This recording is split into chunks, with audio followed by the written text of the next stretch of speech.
Oh my god. It's her.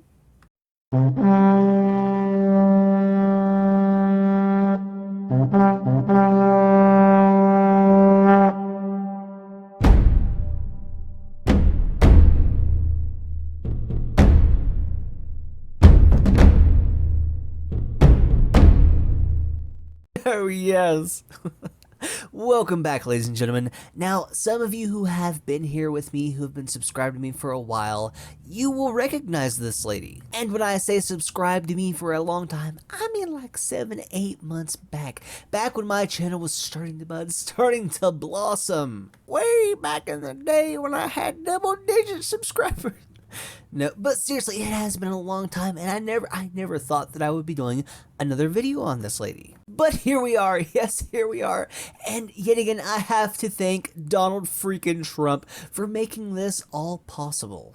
So, without further ado, let's get right into it. I was going to refrain from commenting on the election on my YouTube channel because I was afraid of getting abuse from people saying that I'm not educated or experienced in the topic, so I should just keep my mouth shut. But look at you, you're so brave, willing to come on and risk. Yes, everyone, she's willing to risk all of the abuse, all of the internet abuse. Everyone just gather around.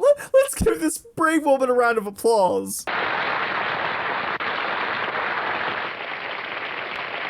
But after today's results, it's clear to see that education and experience in a certain topic doesn't stop anyone. The highest political figure in the United States right now is someone who has no political experience. Now, I know that maybe you're not that experienced or well-versed in the topic.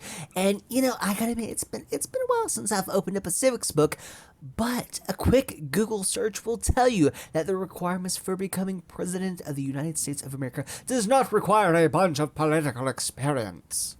You know, Miss O'Reilly, I'm going to do you a solid. Yes, I'm going to do the whole world a favor and set the record straight, because apparently some people, a lot of people, are under the impression that Donald Trump is not qualified.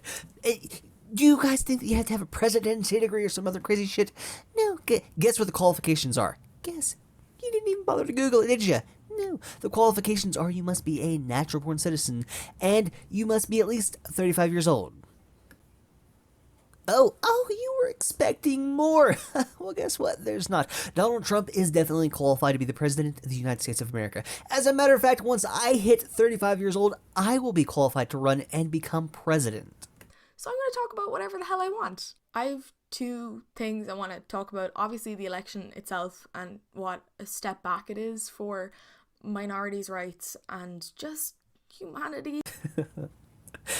You've not actually ever heard the man's voice. You've never heard him speak before, have you?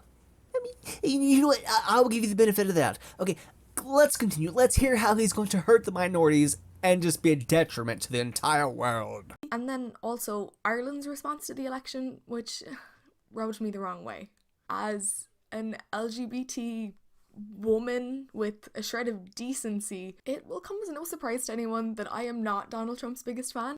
And it terrifies me that 60 million people either agree with him or think that it's okay to disregard the rights and safety of minorities just for the sake of anti-establishment rhetoric.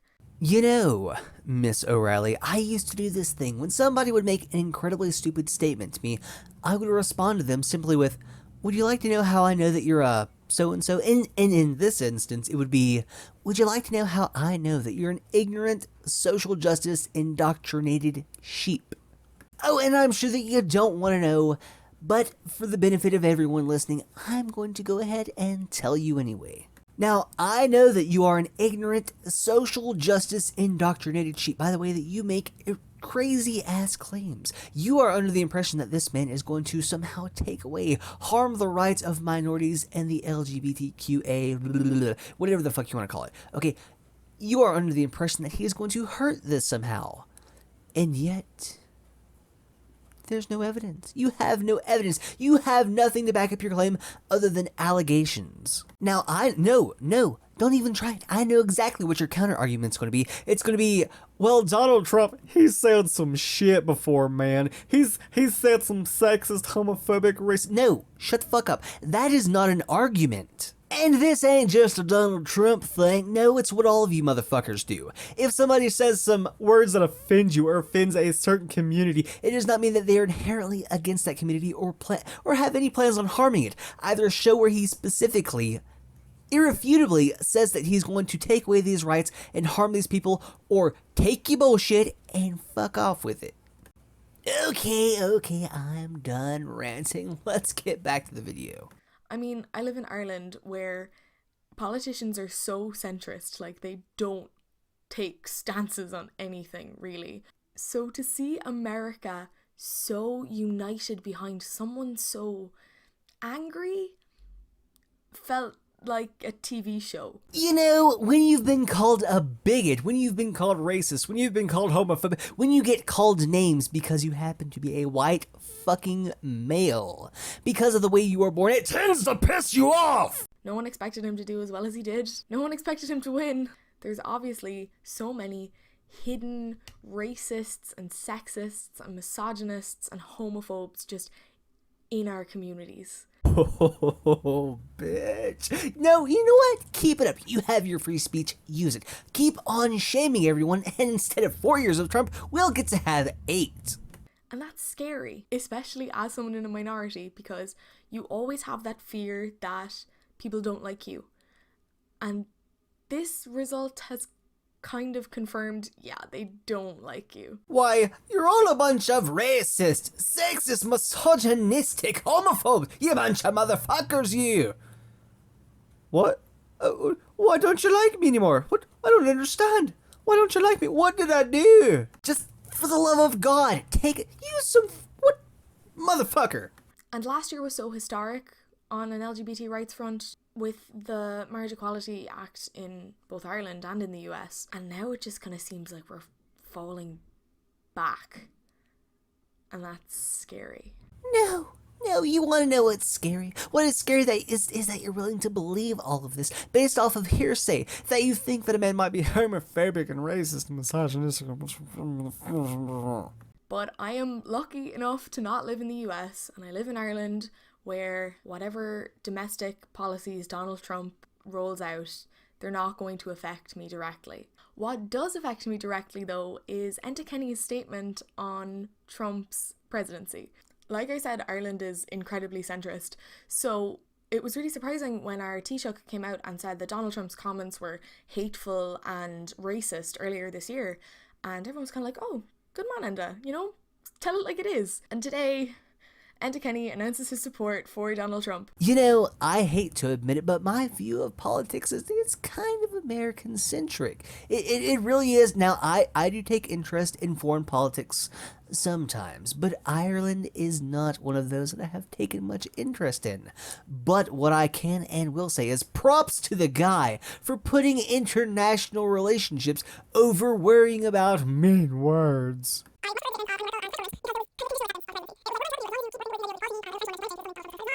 But it just was so disheartening to see a letter on behalf of the Irish people, you know, all of us, just accepting Trump's presidency with no conditions, no kind of veiled threats, which a lot of the other letters had. And that was really nice to see because it showed that the global community isn't going to take this sitting down.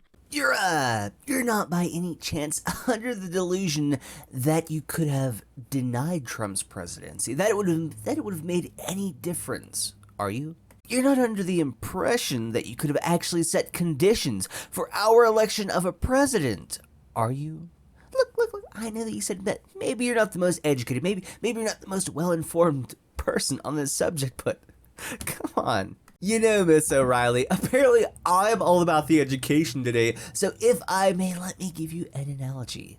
Let's say that I'm living in a house, and the house next to me has, the owner has recently moved out, and you're getting ready to move in. And when I see you walking up to your new house, I look at you, I come out and I say, you know, I'm not sure that I accept you living in this house, unless you meet my conditions, and then I proceed to give veiled threats. Yeah, how would you like that? How would that sound to you? But I'd have liked to seen something like that from our government, because there is such a strong liberal movement here, and for Enda to write a letter on behalf of the Irish people, basically just accepting everything Trump is believing in, it doesn't feel very representative of the Irish community. And it left me with a bad taste in my mouth, and I can't stand by it. Oh, Ireland. Ireland. I'm so sorry. I'm so sorry to hear this. If any of you out there are living in Ireland, bruh, I'm sorry. I'm so sorry. You know what? Maybe after we, get rid of most of our social justice problem, maybe we can come and give you a hand. Well, ladies and gentlemen, that's the video. Yeah, that's all I got for you. I'm sorry there isn't more, but keep in mind that this entire video, it is just a display, a reminder that social justice is a global problem. And let there be no mistake, it is a very serious problem. Okay, these are dangerous people. They hear what they want to hear, and then they fabricate fear and anger out of it. And then they use that to justify shaming people, directing their hate towards them over things as arbitrary as having been born a certain way. The great irony and hypocrisy of the actions of these people, it's amazing. It gives you an idea of how far they have their heads stuck in the sand. 9 times out of 10, when somebody like this is saying shit about you and about other people, chances are 9 times out of 10, everything that they are saying is pure projection and is more true about themselves. Seriously, fucking seriously. You look at somebody and all that you know about them is that they're a white straight male. How the fuck do you think that it is okay to look at them and based off of just that, call them a sexist, misogynistic, racist, xenophobic, homophobic, bigot? What the fuck is wrong with you? What happened in your brain to fuck you up that bad? What makes you think that it is okay to lump in everyone who voted for a man and call them fucking deplorable because you don't like him? You perceive this man as sexist and all this other shit. What makes you think that that is appropriate behavior? Okay, I'm done ranting. I got it all out of my system. Well, ladies and gentlemen, as I stated earlier in the beginning of the video, I did do another 2 videos on this woman. Now, if you go back and watch those, keep in mind that this was around the earlier stages of developing my channel, and my style and shit, I really didn't have a clue to what I was doing, and my style has changed a lot, but if you want to go watch them, they're out there.